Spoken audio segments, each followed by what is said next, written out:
The Finn Holloway was a beautiful river once upon a time, according to the natives of Taylor County, Florida. But not anymore. The algae blooms and the seagrass had disappeared. The water had turned black as motor oil. The insects were deformed, and almost all of the marine life had been wiped out, except the female mosquito fish, which scientists observed had begun developing male genitalia. As far as water quality, I can't think of anything worse in Florida. A researcher with the Environmental Protection Agency told the St. Petersburg Times in March of '91. It was no wonder why. The Buckeye Cellulose plant, which opened in Perry, Florida in 1954, had been pumping 50 million gallons of wastewater into the Finn Holloway River every day for decades. The mill's effluent, which included chlorine used to bleach the paper pulp the plant produced for use in products like disposable diapers and coffee filters, was simply discharged and forgotten. And it was all perfectly legal. Back in 1947, local leaders in Taylor County, in an effort to attract big business, persuaded the Florida State Legislature to classify the Finn Holloway River as an industrial river. The law, in part, stated that any industrial operation in Taylor County, quote, shall have and is hereby granted the right and is hereby empowered to discharge and deposit sewage, industrial and chemical waste and effluents, or any of them, into the waters of the Finn Holloway River and the waters of the Gulf of Mexico, into which said river flows. The devastation that occurred as a result of the new law was breathtaking. In the late 80s, scientists had also discovered that during droughts, the Buckeye plant's discarded waste seeped into aquifers and drinking wells instead of flowing into the Gulf as intended. This revelation helped explain the dead dogs, stomach issues, and blistering scalps common among the residents who lived on the riverbanks. This revelation also proved to be the breaking point for many of those residents. More than 40 years after the Finn Holloway's industrial classification, people demanded change. One of those people was 38-year-old Stephanie McGuire. Stephanie, a lifelong native of the area, owned and operated a fishing camp on the Finn Holloway River with her cousin, Linda Rowland. In 1991, after witnessing the environmental catastrophe caused by the pulp mill firsthand, Stephanie and Linda joined a local activist group called HOPE, Help Our Polluted Environment. The group petitioned the Buckeye to reduce its waste and threatened a lawsuit against the plant. Unsurprisingly, those actions proved unpopular with some of the townspeople whose livelihoods depended on it. On April 7, 1992, Stephanie McGuire was washing dishes when she heard a commotion outside. Linda Rowland had driven Stephanie's son into town to purchase a Game Boy, so she knew it wasn't them. It's probably just a boat docking at the camp, Stephanie thought to herself.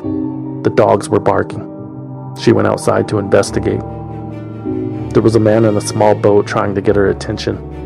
"Do you know who owns the cows just down the dirt road?" he yelled to her.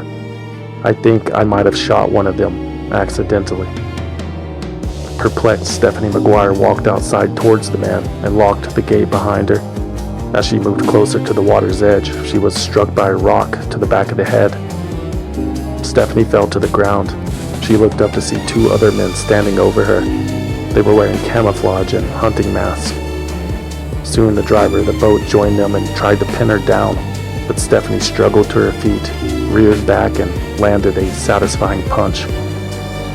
The unlucky recipient of that haymaker lifted his mask to collect a dislodged tooth, which he tucked away in a pocket. Then he pushed McGuire back to the ground and stomped on her hand. "We're going to teach a lesson to all you crazy people that are going to cause us to lose our jobs," as the maskless boat driver inched towards Stephanie with the razor blade in hand. "I'm going to do this as slow as I can, so it'll be as painful as possible," he told her. "This is the last face you'll see." The man slashed Stephanie's shirt open and carved a wound from her right ear toward her mouth. They used a cigar to burn a hole into the flesh above her left breast. Then two of the men raped her and bit her, and then poured the polluted river water into her wounds, she told authorities. "Now you'll have something to sue us about," she was told. Stephanie McGuire said she thought she was going to die that day. The men had a shotgun with them but were scared off when her dog Boo Boo escaped his enclosure and bit one of the assailants in the face. Stephanie lay on the ground, bleeding as she watched her attackers scurry onto the boat and speed away. Local law enforcement was skeptical of Stephanie McGuire's story, but Stephanie knew they would be. The Buckeye Cellulose plant, which was owned by mega corporation Procter Gamble, was the largest employer in Taylor County. By itself, the company accounted for half of the property tax base. At times, 4 of the 5 county commissioners were on P&G's payroll. Needless to say, the powers that be were not in tune with the activists' crusade. Regardless, a year-long investigation into the attack followed. Procter & Gamble even offered a $5,000 reward for information that never came. According to the Florida Department of Law Enforcement, all of the available evidence conflicted with Ms. McGuire's claims. There was no blood at the crime scene, no footprints, no evidence of a scuffle at all. In addition, forensic experts determined that the bite mark on Stephanie McGuire's body was not actually a bite mark, and the cigar burn on Stephanie's chest featured a remarkable resemblance to Abraham Lincoln, as if the mark had been self-inflicted with a hot copper penny. Stephanie McGuire stopped cooperating with authorities. She refused to be photographed the day of the attack. She refused to take a polygraph test. Stephanie was convinced that the sheriff's department was in the pocket of Procter & Gamble, like everyone else. She claimed the investigation would never be fair. Without any new leads, the Taylor County Sheriff's Office closed Stephanie McGuire's case. At one point, they even considered filing charges against her for perjury, but those charges never stuck, and McGuire maintained that her story was true. The scars on her face and the miscarriage she had suffered 6 weeks after the attack were proof enough for most. Stephanie McGuire and her cousin Linda Rowland left Taylor County during the investigation, but the harassment followed when their new whereabouts were published in the local newspaper. The threatening phone calls resumed. One of their dogs was poisoned with antifreeze. Stephanie McGuire and Linda Rowland continued to live in fear. Stephanie said she kept a gun by her side at all times and would wake up screaming in the middle of the night. Her cousin Linda, a former Buckeye employee who was battling for disability payments, told the media, quote, "Stephanie's outside scars will heal. It's her inside scars I'm worried about." She added, "We have not been violent. We have said time and again, we do not want the mill to shut down." Procter & Gamble didn't care. The McGuire case had attracted national media interest. PR and goodwill are the names of the game. P&G was feeling the heat. So after spending millions of dollars trying and failing to mitigate the ongoing environmental disaster, the company announced it was putting the Buckeye factory up for sale. It wasn't worth the trouble anymore. The class action lawsuit filed against the plant had been dismissed because the homeowners could not prove enough financial damage. P&G was off the hook, and they were packing their bags. The company made sure to wrap their environmental awards with extra care. Procter & Gamble's strategy is to move its consumer products division into other parts of the world. Globalization, P&G site manager told the St. Petersburg Times. The environment had nothing to do with it. It only seems like bad timing here. Bad timing or not, Buckeye was not a factory that Taylor County could afford to lose. In the early 90s, the unemployment rate was already out of control. Maryland Assemblies, the county's treasured gunpowder plant, was forced to shut down after federal fraud indictments, and the boat sales had dried up with the economy. New suitors wouldn't be lining up to take their places anytime soon. A polluted river doesn't exactly smell like money. Things were looking bleak. Until 1993, the Buckeye plant was sold to Buckeye Technologies, an investor group of former Procter & Gamble executives who would then eventually sell it to Georgia Pacific, the pulp and paper company owned by Koch Industries. Later in 1993, P&G cut 12% of its workforce, closed one of every 5 factories it owned, and awarded its stockholders a higher dividend. The company also remained the biggest customer of the Buckeye Cellulose plant. In 1994, Taylor County's commissioners voted to strip the Finn Holloway River of its industrial status. In 1997, a $39 million effort to restore the polluted waterway was underway. Georgia Pacific also pledged up to $100 million for the cause. In December 2020, the company installed a 15-mile pipeline that rerouted all the Buckeye waste out past the river to instead dump it directly into the Gulf of Mexico. There, problem solved. For those in Taylor County, Florida, the Finn Holloway is symbolic. It's a resurrection, a rebirth, a revitalization for the company responsible for polluting it, one of the largest corporations in the United States of America. The Finn Holloway River was merely a blip on the radar, another day at the office, a passing afternoon. The Finn Holloway River was just another line item on a list of scandals for Procter Gamble, who seem rather frequently embroiled in controversy. Whether it's designing a killer tampon, marketing a potato chip that makes you shit yourself, or just plain old-fashioned Satan worship, the Cincinnati-based company has seen it all. And let's not forget the elaborate tests performed on animals to research pet food. Don't say I didn't warn you. A multinational corporation's squeaky clean image conceals a history of good luck, bad luck, triumph, and tragedy on this episode of Swindled.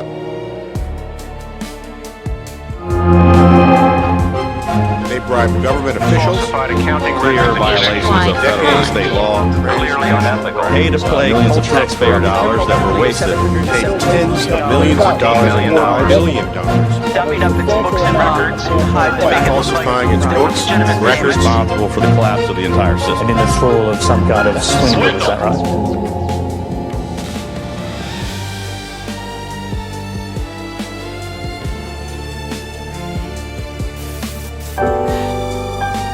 William Proctor, an Englishman, was a candle maker. James Gamble, who was Irish, made soap. More than 170 years ago, they formed a venture that would grow to become one of the world's most valuable and admired companies, Procter & Gamble. Procter & Gamble was founded with humble roots in 1837 in Cincinnati, Ohio. During the American Civil War, the company won government contracts to provide candles and soap to the Union Army. Their products were introduced to new customers around the country, and profits rose steadily year after year. The company went multinational in 1915, expanding to Canada.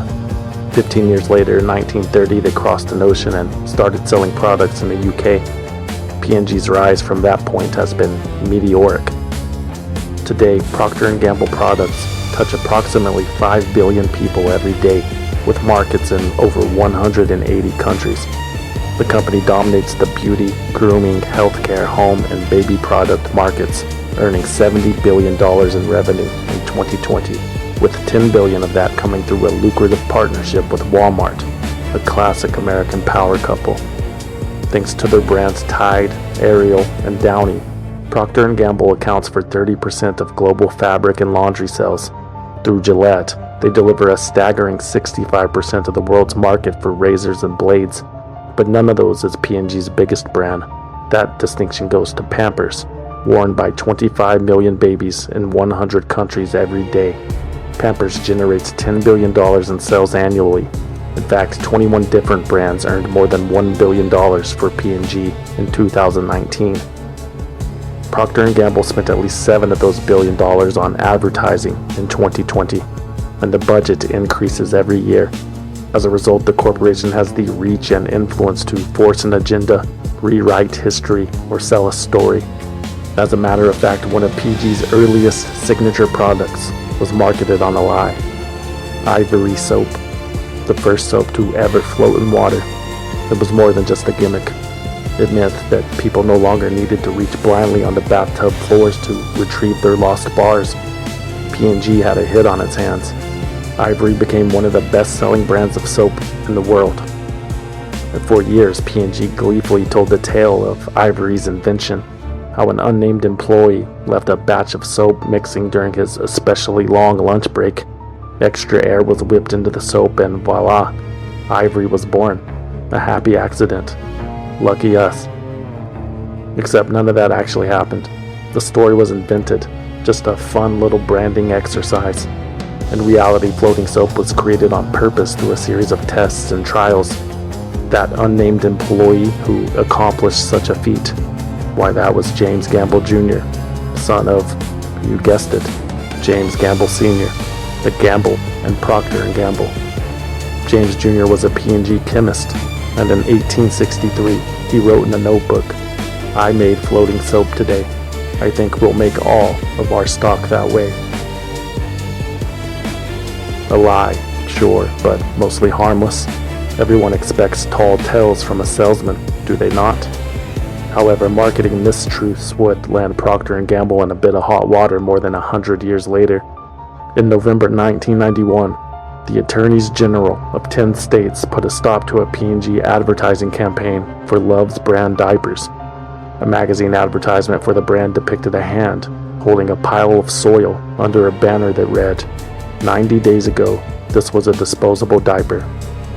Clearly, the ad implied that the diapers were biodegradable, but in reality, the diapers were only partially compostable, which, according to the attorneys general of those 10 states, would have been nice to know before people started burying them in their yards.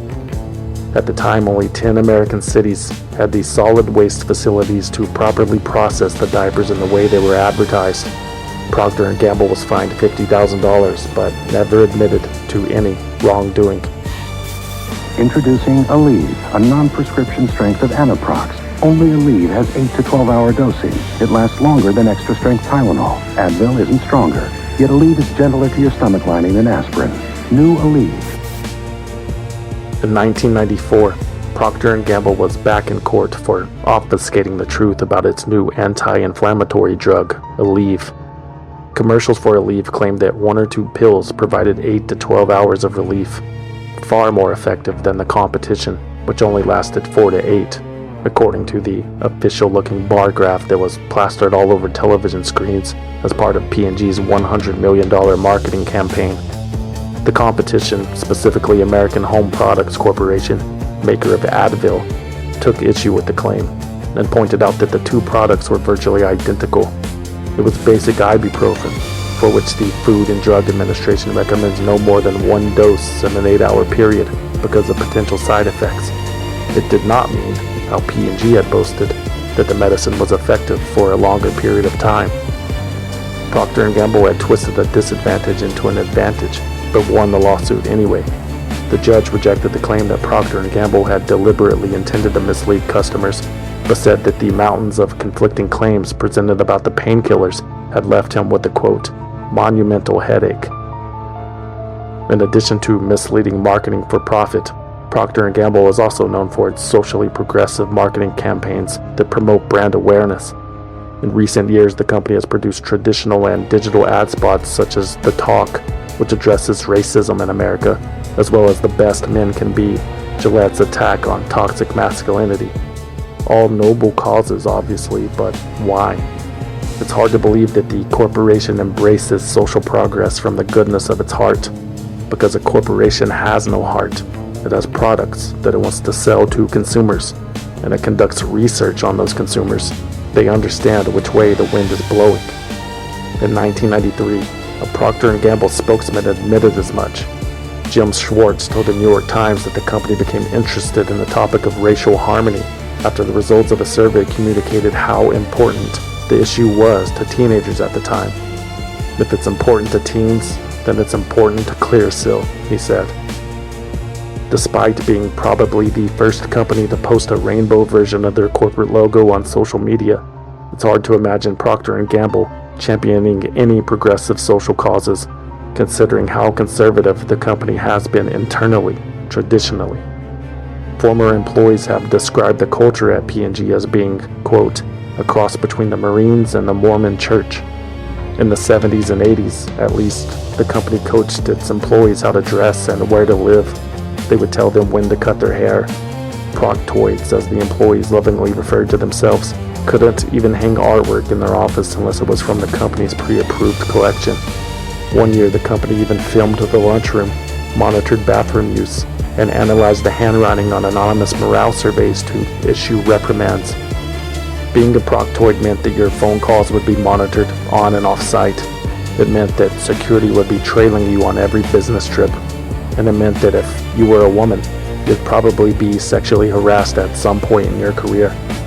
Proctoids say that kind of behavior was tolerated in the offices and the plants for far too long. Employees have also claimed that they were expected to go to a traditional church and encouraged to vote Republican. They were told how to manage their spouses into behaving like a proper Proctoid wife. And if all of those boxes weren't checked, good luck on getting a promotion. Merit means nothing unless the suit looks good. Surprisingly, diversity was not a high priority for Procter & Gamble during this era. In 1977, Judge Sarah T. Hughes in Texas found that a P&G plant in Dallas gave black people, quote, the least desirable jobs. Judge Hughes ordered the company to install an affirmative action plan to mitigate the inequity. Instead, P&G restructured the business and closed the plant for good. But don't tell anybody. The company preferred to keep everything classified. Organizational fascism is how one former employee described the company's obsession with secrecy.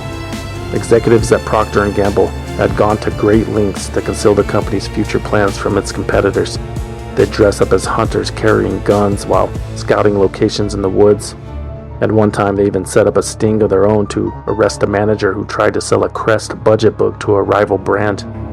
Procter & Gamble tried to keep a lid on everything, which makes what happened in 1980 all the more hilarious. It is one of this nation's best-known and respected companies, and it produces some of the most familiar items in American commerce: toothpaste, soap, detergents. But ridiculous as it may seem, now, again, there are people who insist this company supports something called the Church of Satan. Rumors began circulating in church-going communities across America that family-friendly company Procter & Gamble, a pioneer of soap and soap operas, had ties to Satanism. Leaflets and flyers distributed by pious folk claimed the proof was in the company's logo. P&G's logo, which dated back to 1930, featured a man in the moon with 13 stars in the sky. Curls in the moon man's beard and hair created the number 6. Alarmed consumers would demonstrate.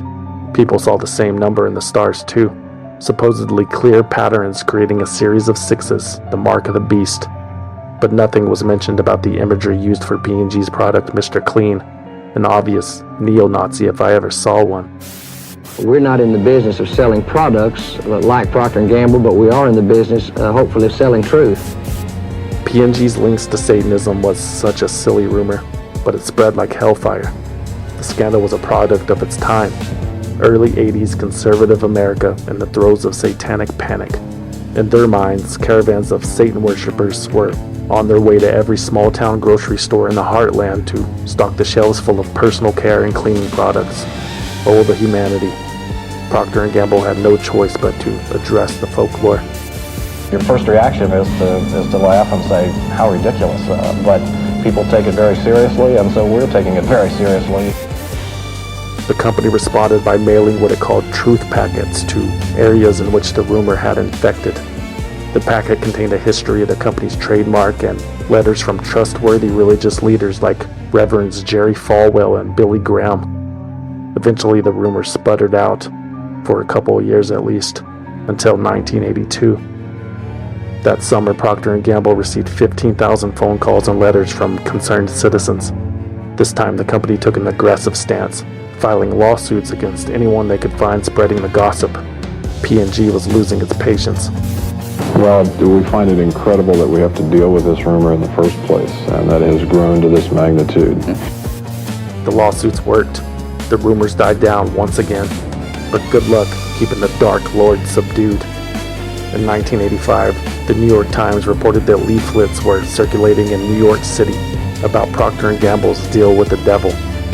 P&G received so many angry phone calls that they set up a toll-free line denying any connection to satanic churches and organizations. Okay, that is our company's trademark, ma'am. That appears on all of our products and has for over 100 years now. Again, the company sued several ministers and others who had shared the story.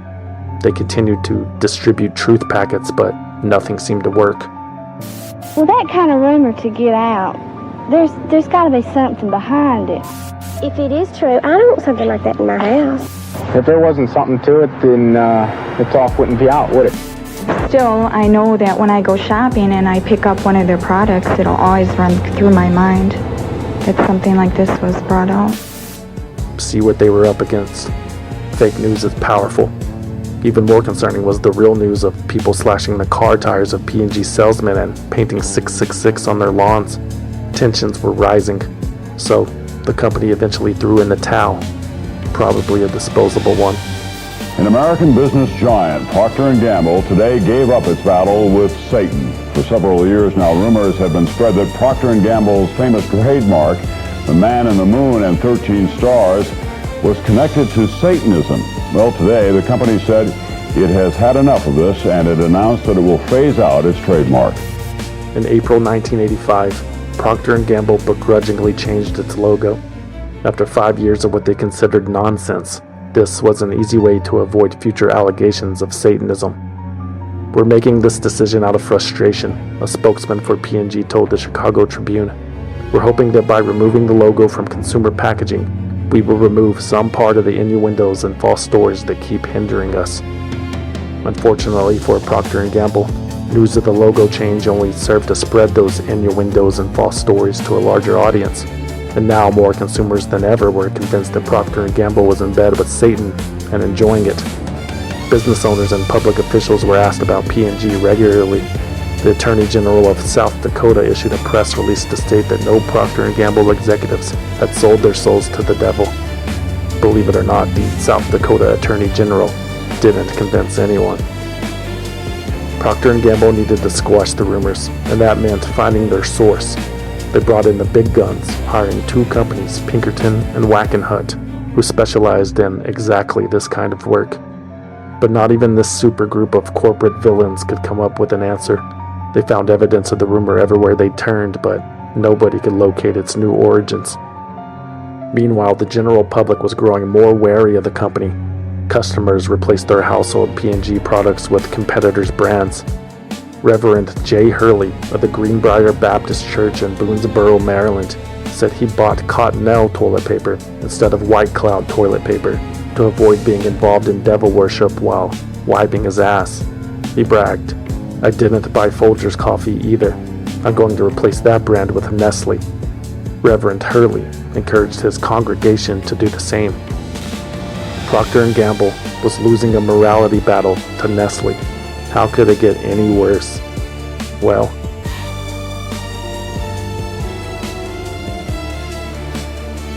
on March 1st, 1991, people across America watched as the president of Procter & Gamble appeared on the Phil Donahue Show. Sitting across from Donahue, he made a stunning announcement. He was a Satanist, he said, and proud of it. He admitted to the horrified studio audience that a large portion of P&G's profits were donated to the Church of Satan every year.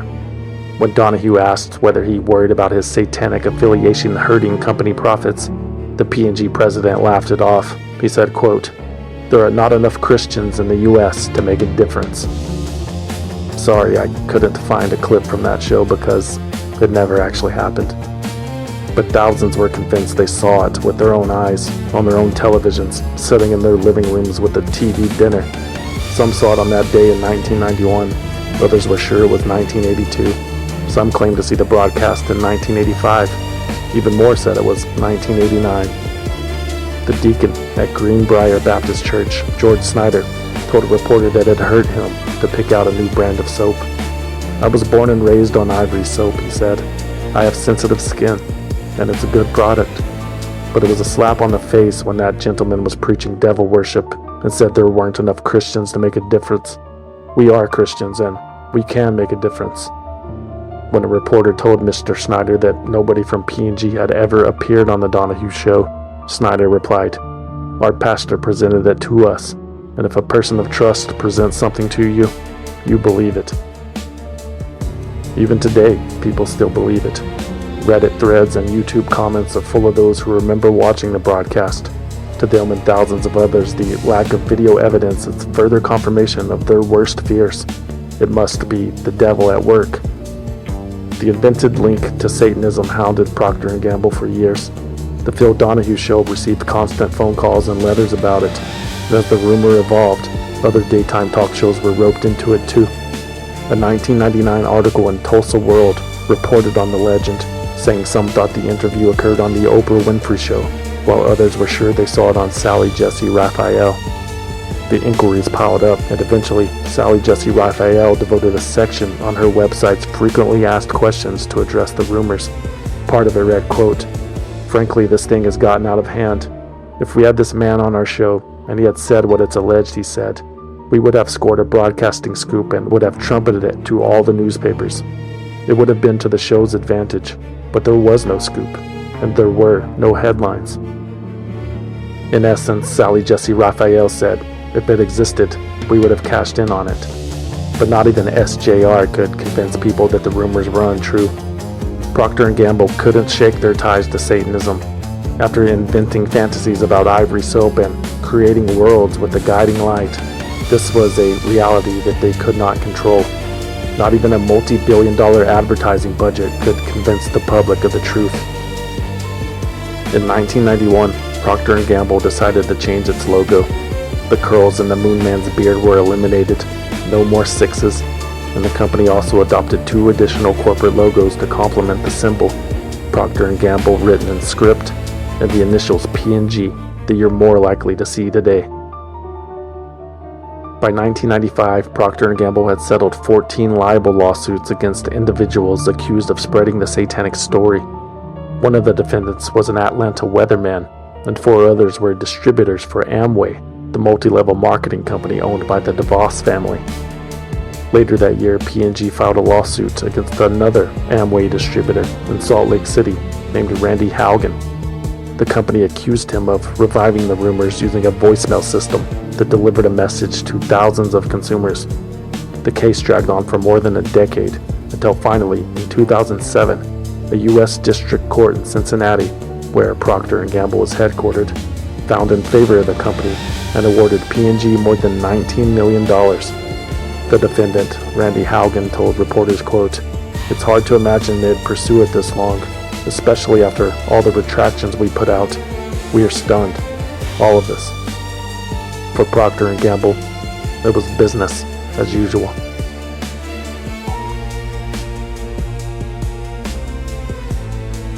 What the fuck you holding, Mike? That's a 2 clubs on the river, you're gonna go all in? You son of a bitch, I call. Show 'em. You were chasing the goddamn flush. Oh, Charlene's gonna be so pissed off. Hi folks, PG Dalton here. You just learned a valuable lesson. Know when to fold 'em. I'm gonna really need your help this time. Head on over to patreon.com/WendellVideo, where you get early access to new episodes, exclusive access to bonus episodes, and it's all commercial free. Now hold on guys, I got some more money out in my car. If you give me a moment, I'll go get that.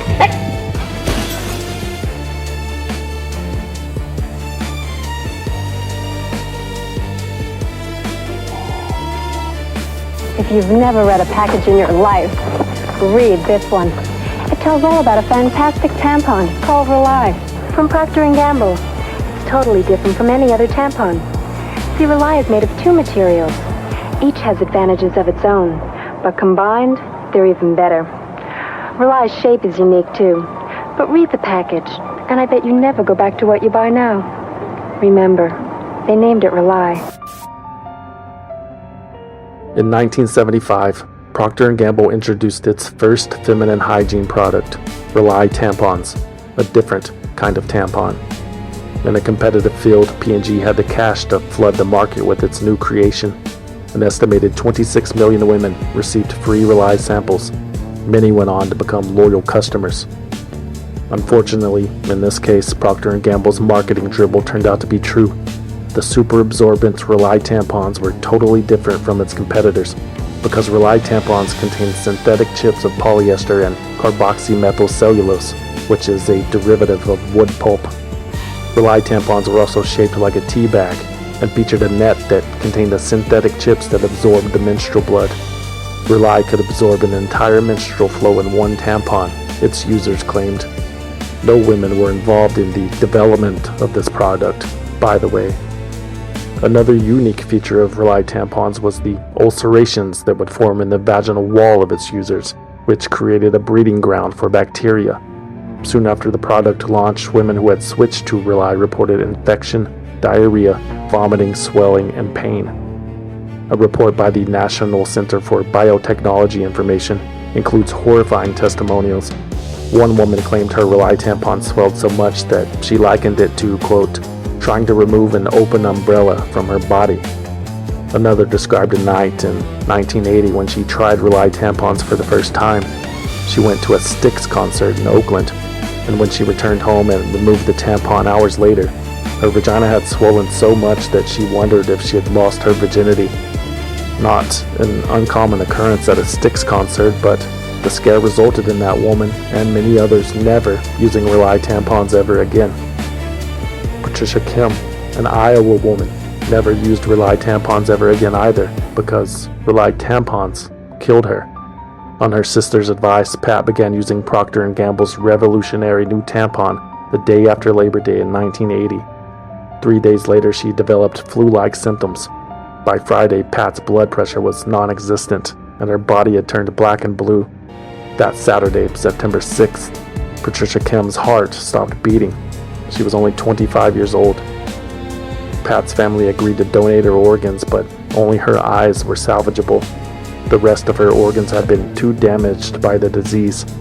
An autopsy revealed that Pat Kim died from toxic shock syndrome. It strikes about 30 out of every million women of menstrual age. About 1 in 12 cases is fatal. Its symptoms are fever, vomiting, and a sunburn-like rash. Toxic shock syndrome is a cluster of symptoms caused by a Staphylococcus aureus bacterial infection. Both men and women are vulnerable to the disease, which is characterized by high fever, vomiting, and a sunburn-like rash. Serious cases can lead to skin peeling off the victim's hands and feet. The worst cases lead to total organ failure. Toxic shock syndrome wasn't given a name until 1978, and now that doctors could recognize the symptoms, they could determine a cause. In the spring of 1980, the Centers for Disease Control released a report that listed 55 known cases of TSS since October 1979. The CDC found that most of the cases had occurred in young menstruating women. Yet among those menstruating women, a certain brand of tampon was a common denominator. Remember, they named it Rely. The Center for Disease Control said today that more than 400 cases of toxic shock syndrome, TSS, have been reported this year, and 40 of the cases ended in death. Just recently, the disease was linked to Procter & Gamble's new brand of tampon called Rely. Procter & Gamble had been aware of the potential dangers of Rely for years. An internal memo dated February 28, 1975, outlines the, quote, possible areas of attack on the brand. It noted that some might claim that the tampon's synthetic components, such as polyurethane, were cancer-causing agents. The memo also noted that Rely tampons affected the natural microorganisms and bacteria found in the vagina. Very interesting. The company had also been receiving hundreds of complaints every month describing symptoms of toxic shock. However, consumers were assured by P&G salesmen that it was nothing more than allergies and that the product was still in the testing phase. The formula would be adjusted, those customers were promised. But it never was. Procter & Gamble had invested too much to turn back now. The national rollout of Rely proceeded right on schedule, with the planned deodorant version hot on its heels. 60 million sample packs of the tampons have been sent to 80% of U.S. households, one of the biggest marketing campaigns of all time. It cost the company more than $10 million, but it paid off. Procter & Gamble had claimed almost 15% of the tampon market instantaneously, and their share was growing every day. Rely tampons were the tampon of the future. And to secure that future, P&G had also sent millions of free samples to high schools across the country. In fact, the company planned to send out millions more until they heard about Robin Lynn Spooner, the Rely tampon user in St. Louis who died in a hospital from toxic shock syndrome on her 16th birthday. Another Procter & Gamble memo, this one dated August 18, 1980, featured the subject line, Rely, Toxic Shock Syndrome, Effect on Future Marketing Plans. Paragraph 3 of the memo asked, quote, should P&G continue to market Rely with normal advertising and promotion efforts? The answer was also included. It reads, yes. If we don't, we can expect Rely's share to decline from its current 15% to 20% to 5% to 10%. It would be financially unattractive for Rely to stay in business at this low share level. Don't worry, I don't understand that math either, but that's what the memo says.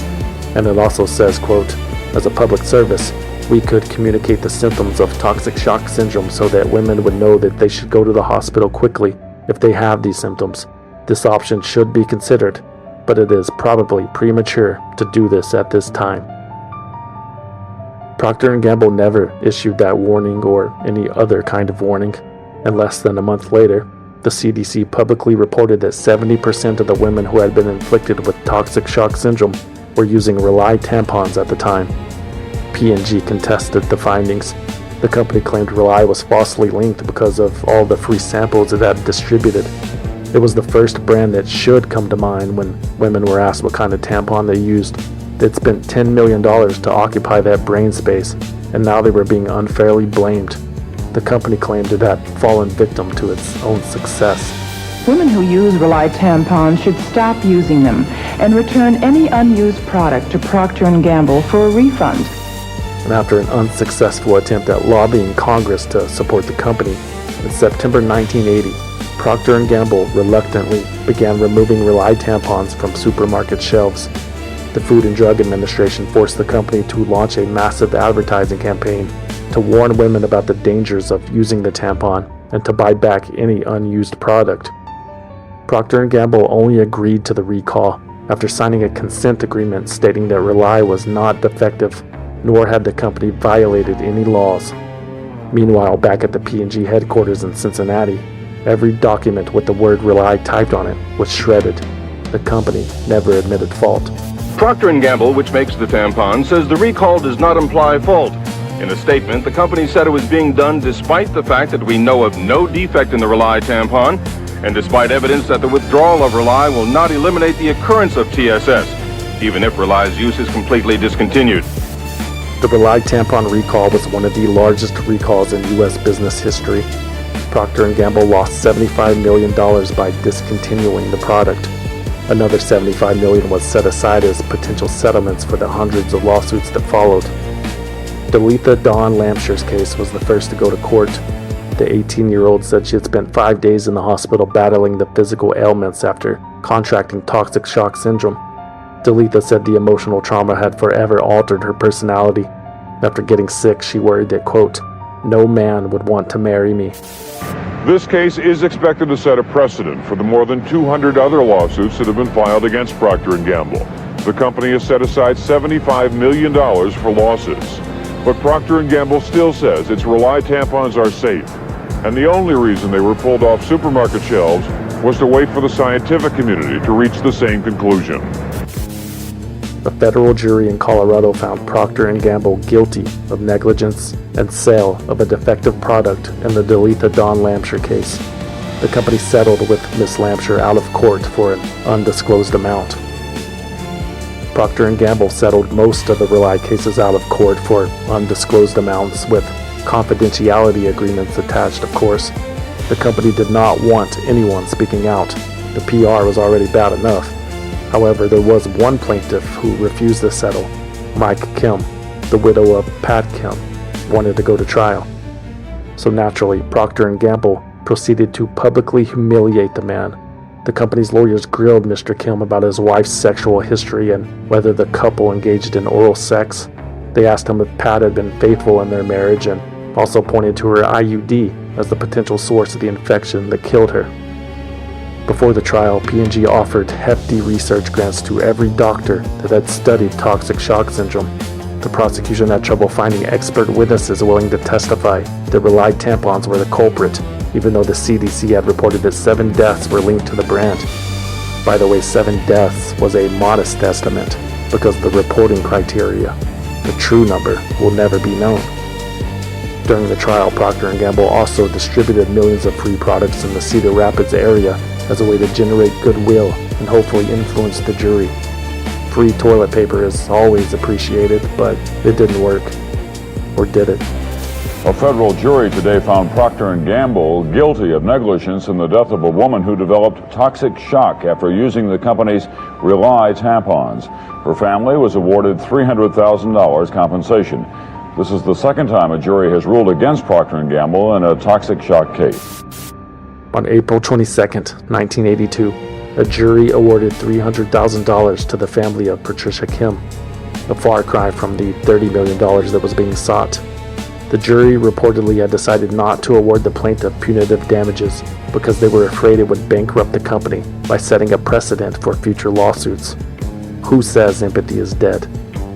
2 years after these settlements and trials, in 1984, Procter & Gamble purchased a patent for another tampon they named Always, but they never quite achieved their market goals.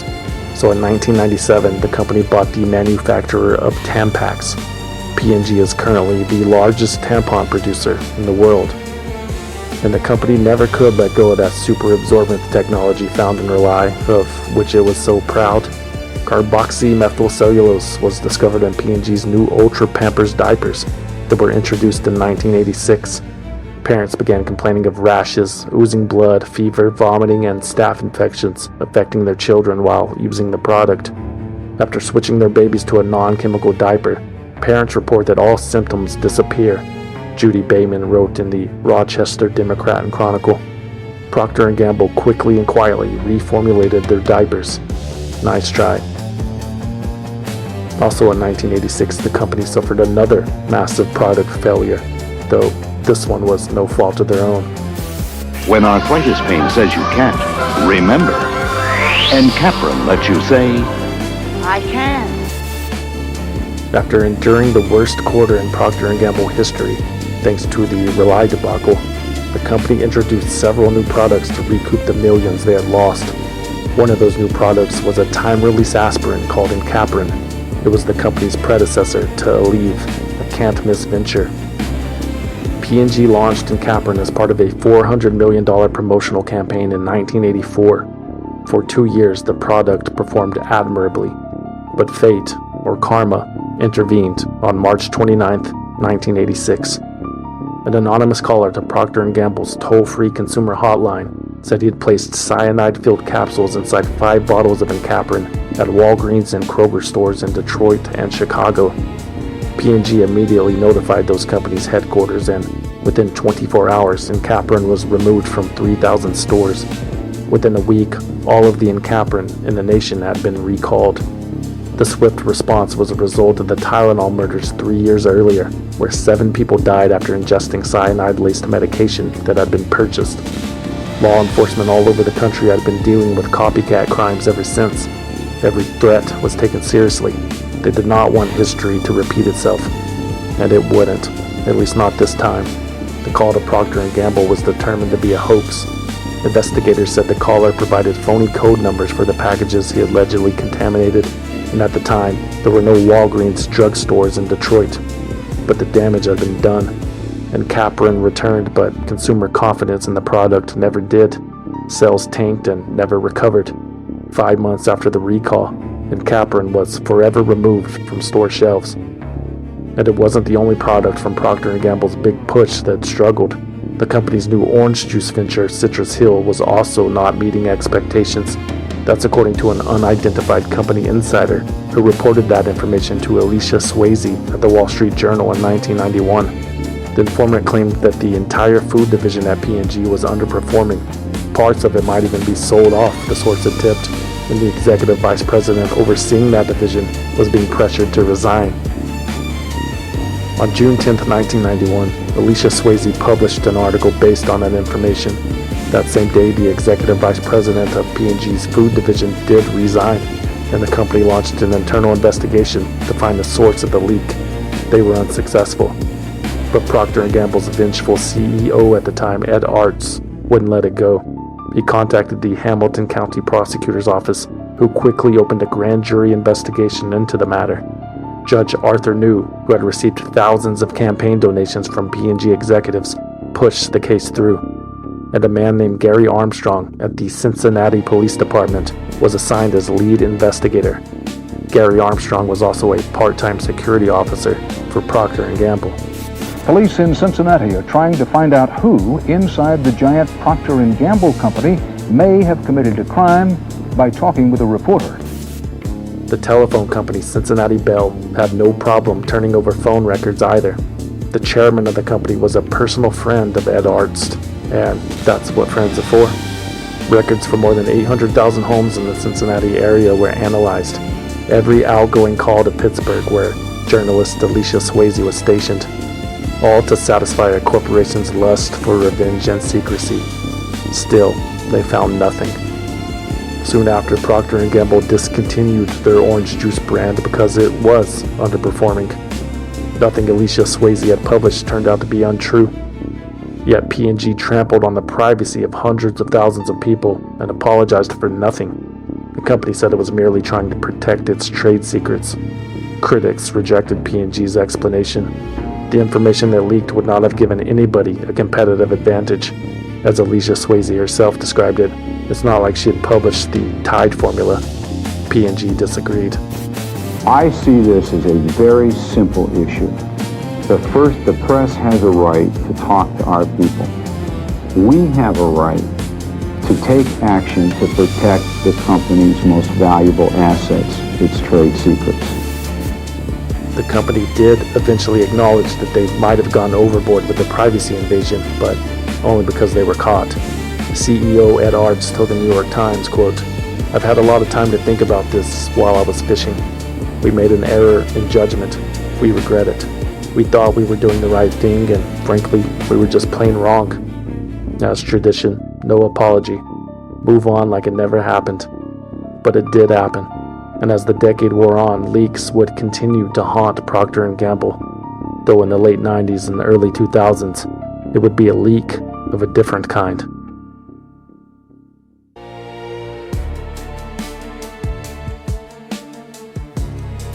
Some people call it a healthy lifestyle. My family calls it having fun. We exercise, we eat right, a balanced diet, including fruits and vegetables like these. And when it's snack time, boy, am I glad there's Olean. I feel good about Olean because it's a cooking oil made starting from soybeans or cottonseed that's processed in a special way, so it adds 0 fat or calories to snacks. Best of all, they've got crunch and taste we love. Olean, oh, you'll love eating right. They'd finally done it. After 25 years and $250 million of research and development, Procter & Gamble had developed a fat substitute that the human body could not absorb. It tasted like fat, it cooked like fat, but contained 0 fat and calories. Olean was ready for market. Olean was ready to change the world. By replacing the fat in snacks, Olean can help millions of Americans cut excess fat and move closer to achieving an important dietary health goal, P&G Chairman John Pepper proudly announced. The Food and Drug Administration approved Olean, or Olestra as it had been renamed, on January 25, 1996.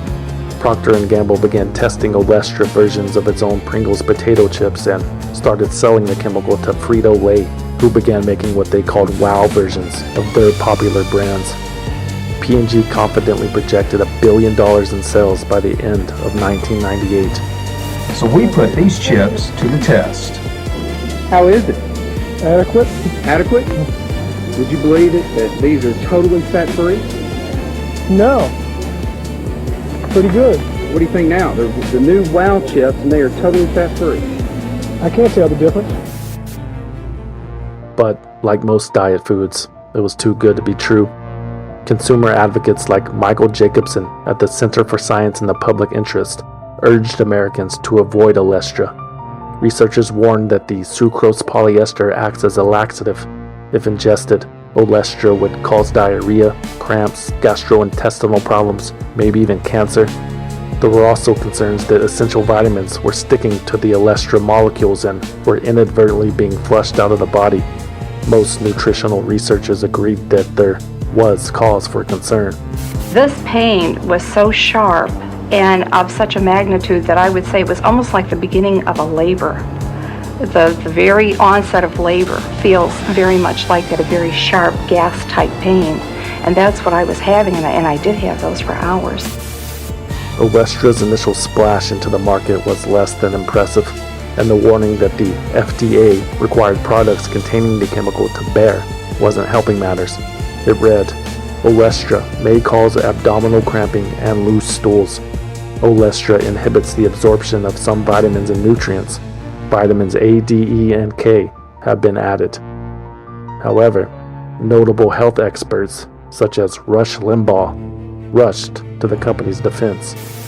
Olestra is this magnificent new product from Procter Gamble's, and it is a fake fat that you can use at any temperature to prepare any food. It is a fat substitute, and it is engineered in such a way that it is not digested by the body. Therefore, it has no calories and it has no fat. It is marvelous. It is tremendous. It is great. So wouldn't you know that these nattering nabob nerds, these little pencil neck geek people, these wiry little busybodies who are so concerned that somebody in America might actually be enjoying themselves, at the Center for Science and the Public Interest is now trying to get the stuff banned and let the FDA to stop making it legal. Only Rush Limbaugh could eat Olestra chips and remain full of shit. Don't let us ruin your fun. Anyway, why would a radio personality completely beholden to his advertisers defend one of the world's largest advertisers? I guess we'll never know. But what we do know is that Olestra was a disaster for Procter & Gamble. The product never overcame its image problems, and by 2002, the company had completely washed its hands of the idea. The consumer had spoken. The consumer was not a fan of every bowel movement becoming an emergency. Nor was the consumer a fan of Procter & Gamble testing its products on animals, which the company had been doing for decades.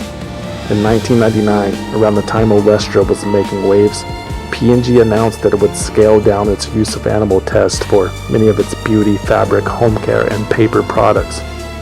The company had drawn the ire of animals' rights groups in the late 80s for performing tests on dogs, rabbits, ferrets, hamsters, guinea pigs, mice, and rats.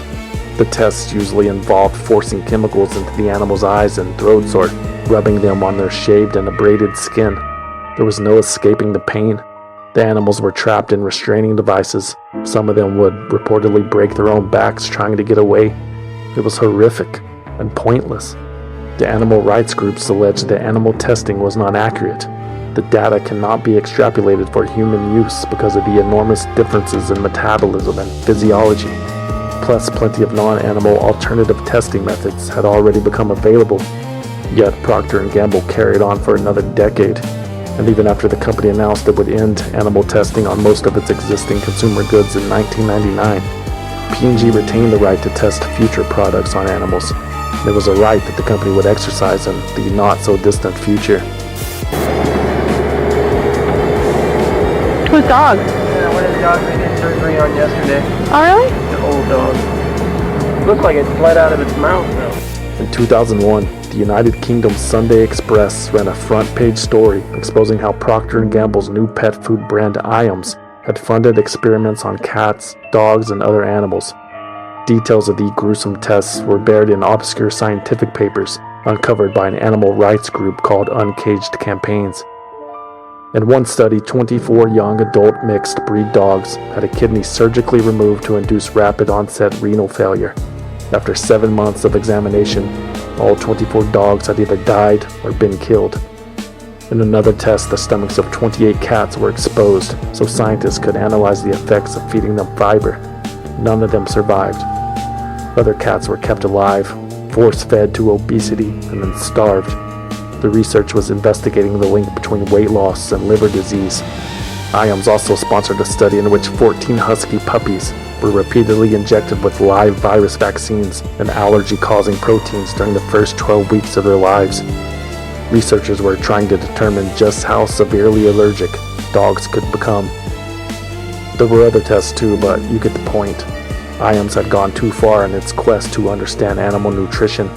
Pet food producers are only required to reveal the nutritional content of their products. There was no reason to behave so inhumanely. In response to the article, Iams accused the Sunday Express of printing, quote, inaccurate and misleading information. The pet food company claimed the smears were a desperate attempt to deflect public outrage.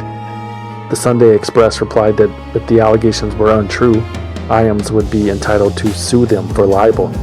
After all, Procter & Gamble never turned down a legal opportunity to silence a critic. But no libel lawsuit ever came, and neither did reforms at the laboratories in question. For 9 months in 2002 and early 2003, a spy working for People for the Ethical Treatment of Animals got a job at an IAM-sponsored laboratory.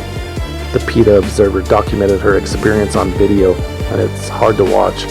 There are stir-crazy animals pacing back and forth in their tiny empty cages. Many of them lived that way for up to 6 years before being put down or killed in some other cruel and unusual way. The PETA investigator also reported seeing dazed dogs with muscle chunks severed from their thighs. She talked to a worker who had witnessed a live kitten flushed down a drain. The laboratory director had allegedly ordered the vocal cords of some dogs to be cut out because he or she couldn't stand the whining. After PETA's investigation was published, Procter & Gamble withdrew its funding from the laboratory and eventually sold its pet food division, including IAMS, to the Mars Company, which PETA had already boycotted in 2007 for feeding candy ingredients to mice. Even though P&G was no longer in the pet food business, they still found a way to cause irreparable harm to the animal kingdom. In 2014, Greenpeace published the results of a year-long investigation accusing Procter & Gamble of sourcing palm oil from companies connected to widespread deforestation. Wilmar, as the world's largest trader, is supplying virtually every big company you can think of. So we traced the palm oil from the plantations that we investigated to 9 big household name companies, which include companies like Unilever, Nestle, Procter & Gamble, Kellogg's, Colgate-Palmolive. Palm oil is a key ingredient in products across the beauty, home, and personal care industries. This means palm oil is an essential part of Procter & Gamble's success. As consumers continue to shy away from chemically laced products and demand more all-natural ingredients, the battle over palm oil has intensified. As a result, palm oil producers around the world, especially in Indonesia, have cut down large swaths of tropical forests at a pace of, according to Greenpeace, 140 Olympic-sized swimming pools every hour. Naturally, this widespread deforestation has had a devastating effect on the native wildlife. The Sumatran tiger and the Indonesian orangutan are on the verge of extinction and getting closer every day, all to manufacture Head and Shoulders. One of the most disturbing findings of the Greenpeace report was the orangutan mass grave that was discovered just outside the land owned by 2 major palm oil suppliers. Several orangutan heads and shoulders were found buried deep in the ground. As others have noted, it's unlikely that these orangutans died from natural causes. Not only are humans the only species to bury their dead, we are willing to bury other dead species too. Indonesian palm oil plantations also had issues with the way they treated people. In fact, Wilmar, one of P&G's main suppliers, admitted fault on itself at the end of 2015. The company publicly stated that it fell short of its own no-exploitation policy. If Procter & Gamble didn't know about Wilmar's abusive and exploitative labor practices, as they had claimed, it was just willful ignorance. Amnesty International had been reporting on these practices extensively. This 8-year-old boy was among those interviewed by Amnesty. All interviewees asked to hide their identity. He said he helps his father pick the palm kernels after school. He doesn't get any money, he says, and the sacks of kernels are very heavy. Even by P&G's own ethical standards, they were falling short. The company released a report in 2014 that said only 13% of its palm oil consumption measured up to environmental standards. And though the company claimed it was doing all it could to buy the product from suppliers who didn't abuse the environment or its workforce, critics said little had changed. At P&G, we are unequivocally committed to the responsible sourcing of palm, and we're using our innovation strength to drive positive change in the industry. We are members of the Roundtable on Sustainable Palm Oil, RSPO, and support their standards to drive responsible palm practices across the industry. At least the company was saying all the right things. Procter & Gamble is good at that, you know. They've certainly left their mark on this earth, satanic or not. Actually, maybe the greatest trick the devil ever pulled was convincing the world that he wasn't tied to a company that kills with tampons and mutilates animals and uses child labor to make your armpits smell good, all the while polluting the planet and running advertisements about sustainability. and how you, the individual, can make a difference. All we have to do is work as a team. Oh, I understand. You'd love to be there, but you gotta wash your hair. Yeah, we've heard it all before. No one's buying their stories, but we're all buying their products. I guess we've only ourselves to blame.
I'm Mr. Obsidian. Prepare yourself for the Man of Black.